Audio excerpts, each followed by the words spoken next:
फक्त मूठभर जिरे अशा प्रकारे घ्या आणि रात्री वारंवार लघवीला जाणे बंद. वृद्धांना रात्री लघवीसाठी वारंवार उठावे लागणार नाही, औषध नाही, खर्च नाही. हा अतिशय प्रभावी घरगुती उपाय आहे.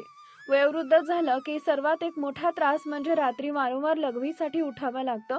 यामध्ये झोपमोड होते, थकवा वाटतो आणि त्याचा परिणाम संपूर्ण आरोग्यावरती होतो.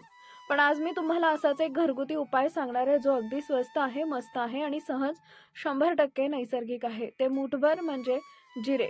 समस्या नक्की काय होते ते आपण सर्वात प्रथम समजून घेऊयात. म्हातारपणामध्ये वयोवृद्ध जेव्हा आपण होतो तेव्हा आपलं मूत्राशय कमजोर होत असतं. वय वाढल्यावर मूत्राशयातील स्नायूंची ताकद कमी झालेली असते. त्यामुळे मूत्र पूर्णपणे साठवता येत नाही आणि लघवीची वेळेपूर्वी जाणीव होत असते. थोडं मूत्र जरी साचलं तरी पण लघवीला जावंसं वाटतं. त्यानंतर दुसरी गोष्ट म्हणजे झोपेच्या सवयी बदलतात. वयोवृद्धांमध्ये स्लीप सायकल म्हणजे झोपेचा नैसर्गिक वेळ आहे तर तो बदललेला असतो. झोप हलकी होते आणि लघवीची थोडीशी जाणीव झाली तरी सुद्धा लगेचच जाग येते आणि सतत उठल्यामुळे झोपमोड होते, थकवा जाणवतो. सकाळी उठल्यानंतर जितकं फ्रेश रोज वाटत असतं तितकं फ्रेश वाटत नाही. त्यानंतरची पुढची गोष्ट आहे मधुमेह किंवा पोस्टेस्टशी संबंधित अडचणी येत असतात.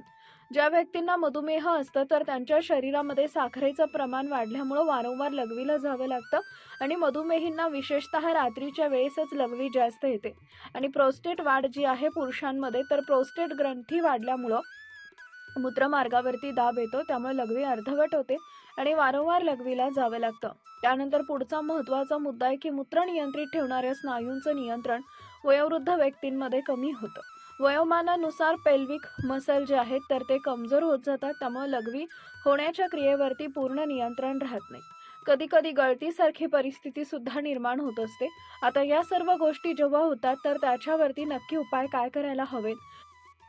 जिऱ्याचं पाणी हे मी तुम्हाला सांगणारच आहे, पण त्यावरती अजून एक महत्त्वाच्या काही गोष्टी ज्या आहेत तर त्या प्रत्येक वयोवृद्ध व्यक्तीनं लक्षात घेतला तर त्याचा नक्कीच फायदा त्यांना होईल. सर्वात पहिलं काय आहे की झोपायच्या 2 तास अगोदर पाणी कमी प्यायचं आहे. बऱ्याच वेळा काय होतं जेव्हा वयोवृद्ध व्यक्तींना गोळ्या औषधं वगैरे चालू असतात तर अशा वेळी काय होतं की औषध वगैरे घेतात रात्री जेवण झाल्यानंतर, म्हणजेच 9च्या दरम्यान 10च्या दरम्यान, आणि त्यावेळी गटागटा पाणी सुद्धा पिऊन टाकतात. किंवा बऱ्याच जणांना अशी सवय असते की जेवणाच्या नंतर भरपूर पाणी प्यायचं आणि रात्रीचं उशिरा जेवण झालं त्याच्यानंतर गोळ्या वगैरे घेतल्या, औषधं घेतली, त्याच्यानंतर घटघट 2 ते 3 ग्लास पाणी पिऊन टाकतात आणि त्याच्यामुळे रात्रीच्या वेळी जास्त वेळा लघवीला उठावं लागतं. तर याच्यावरती उपाय काय आहे तर झोपायच्या 2 तास अगोदर पाणी कमी प्रमाणामध्ये प्यावे. त्याच्यानंतर कॉफी असेल, चहा असेल किंवा सूप असेल तर रात्री 6 ते 7च्या नंतर चहा किंवा कॉफी आणि सूप या गोष्टी शक्यतो तरी टाळायच्या आहेत. त्यानंतर पुढची गोष्ट आहे की आहार नेहमी हलका घ्या आणि नियमित किगल एक्सरसाइज जे असतात तर ते करण्याचा सुद्धा प्रयत्न करा. तुम्ही यूट्यूबला सर्च करा, तुम्हाला किगल एक्सरसाइज जे काही आहेत ते मिळून जातील. आता येऊया पुढच्या मुद्द्यावरती की जे जिरे नक्की कशी मदत करणार आहेत आणि जिऱ्यांचा काय उपयोग आपण मदत करून घेऊ शकतो. तर ते कशा पद्धतीनं आपण आहारामध्ये आणायचे आहेत, ज्याच्या मदतीनं आपल्याला रात्रीच्या वेळी लघवीसाठी उठावं लागणार नाही. तर बघा, जिरे जे आहेत ते आपल्या स्वयंपाकघरांमध्ये रोज वापरले जातात. पण फारसं लक्ष न दिलेला घटक आहे. पण खरं पाहिलं तर हे आयुर्वेदामध्ये याला अमृत असं म्हटलं जातं. वय वाढल्याच्या नंतर जे मूत्रविकार असतील, झोपेच्या अडचणी असतील किंवा मग अपचन असेल, या गोष्टी त्रास देतच असतात. त्याच्यावरती जिरं हे एक उत्कृष्ट आणि घरगुती 0 पैशांमध्ये होणारा उपाय आहे. 0 पैसे म्हणण्यापेक्षा आपल्याला जिरे घेण्यासाठी पैसे लागतात. पण जेव्हा आपण डॉक्टरांकडे जातो तेव्हा आपल्याला जो काही खर्च येतो त्यापेक्षा जिरे हे नक्कीच उपयुक्त ठरतात आणि कमी बजेटमध्ये आपल्याला ते बसत असतात. सर्वात पहिलं जे जिरं आहे ते पचनक्रिया सुधारतात. जिऱ्यांमुळे पचनक्रियेला चालना मिळते.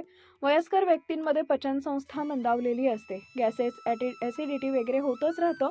जिरं हे पचनक्रियेला सुलभ करतात आणि अपचनामुळे सुद्धा मूत्रदाब होत असतो. तर अपचन होत नाही म्हणजेच मूत्रदाब जो आहे तो टाळता येतो आणि त्याच्यामुळे रात्रीच्या वेळी जास्त वेळा लघवीला उठण्याची आवश्यकता आपल्याला पडत नाही. दुसरी गोष्ट आहे मूत्रविकार सुद्धा कमी होतात.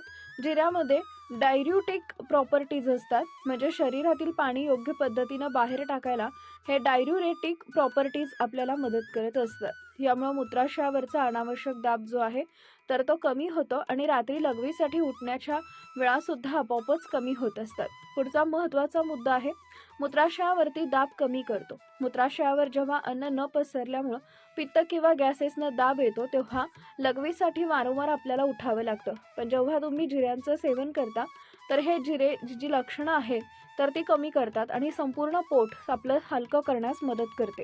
सायंकाळी किंवा झोपण्याआधी जर तुम्ही जिरे पाण्यामध्ये उकळून प्यायलात तर तुमचं शरीर शांत राहतं.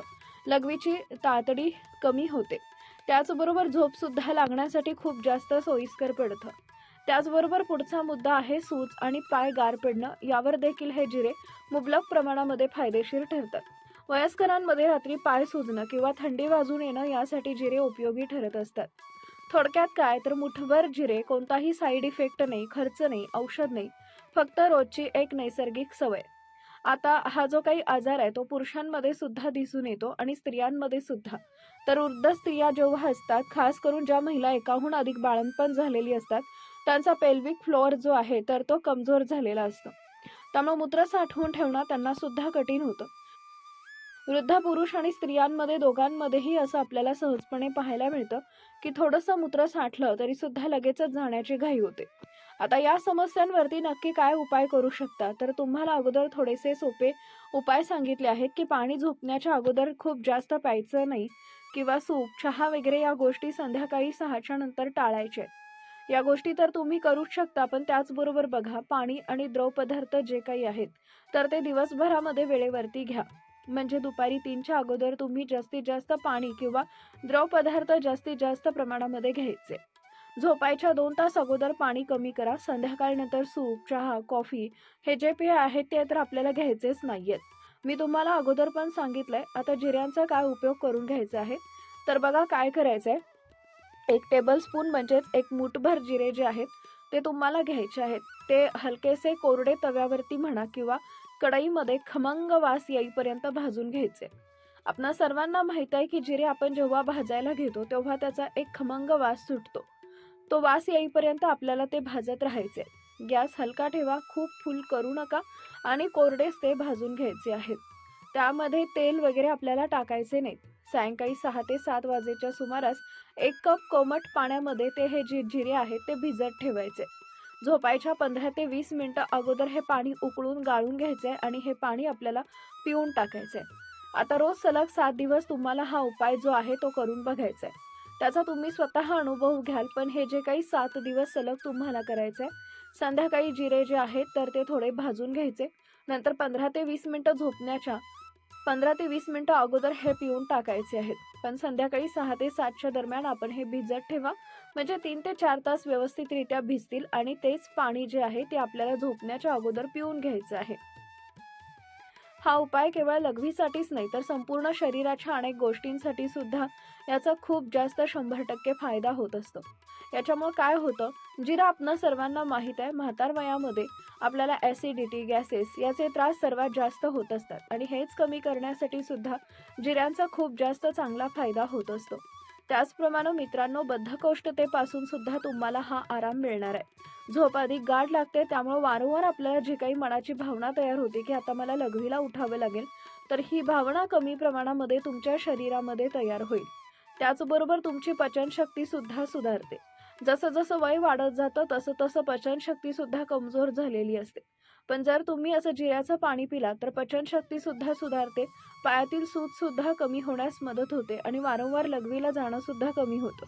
तर असं या जिऱ्यांचे अगणित असे फायदे आपल्याला मिळत असतात.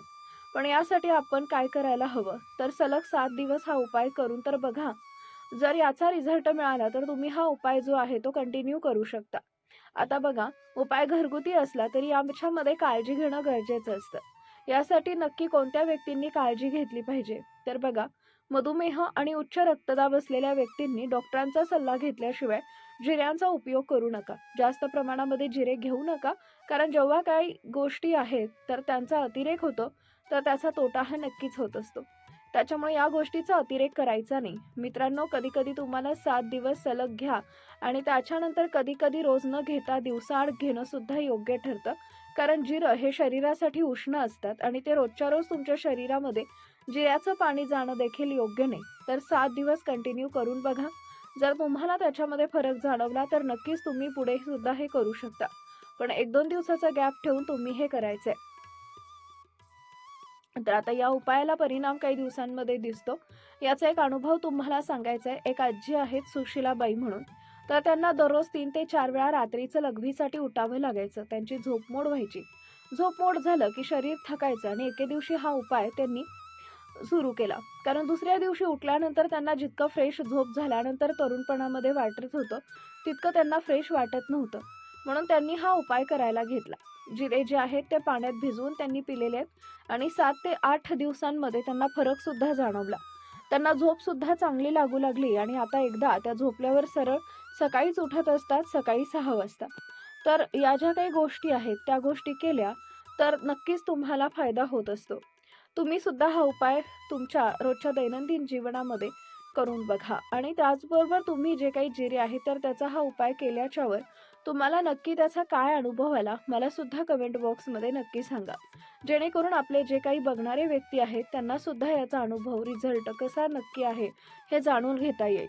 आणि याचबरोबर एक गोष्ट नक्की लक्षात ठेवा, जेव्हा आपण वयोवृद्ध होतो तेव्हा वयोवृद्ध झाल्याच्या नंतर भरपूर आजार आपल्या पाठीशी असतातच. याच्यावरती आयुर्वेदिक उपाय करणं तर चांगलंच आहे. पण त्याचबरोबर जर तुम्हाला ब्लड शुगर असेल किंवा मग तुमची साखरेची पातळी वारंवार वाढत असेल, तर अशावेळी सुद्धा लघवीला जास्त जावंच लागतं. किंवा जर जळजळ त्रास तुम्हाला जाणवत असेल लघवीच्या ठिकाणी, तर अशावेळी डॉक्टरांचा सल्ला घेणं हे नेहमीच चांगलं असतं. कारण तुम्ही आपल्या आहारामध्ये थोडेफार बदल तर करू शकता किंवा या गोष्टी ज्या आहेत ते उपाय जे आहेत ते छोट्याशा कारणांसाठी करू शकतात. पण फार जर जळजळ होत असेल किंवा मग काही त्रास तुम्हाला जाणवत असेल, तर डॉक्टरांचा सल्ला जर तुम्ही घेतला, तर नक्कीच याचा फायदा आपल्याला होणार आहे. याच्यामुळे डॉक्टरांचा सल्ला जेव्हा तुम्हाला खूप जास्त प्रमाणामध्ये काही गोष्टींचा त्रास होतो, त्यावेळी सल्ला घेऊनच ह्या गोष्टी आहेत त्या करायला सुरुवात करा.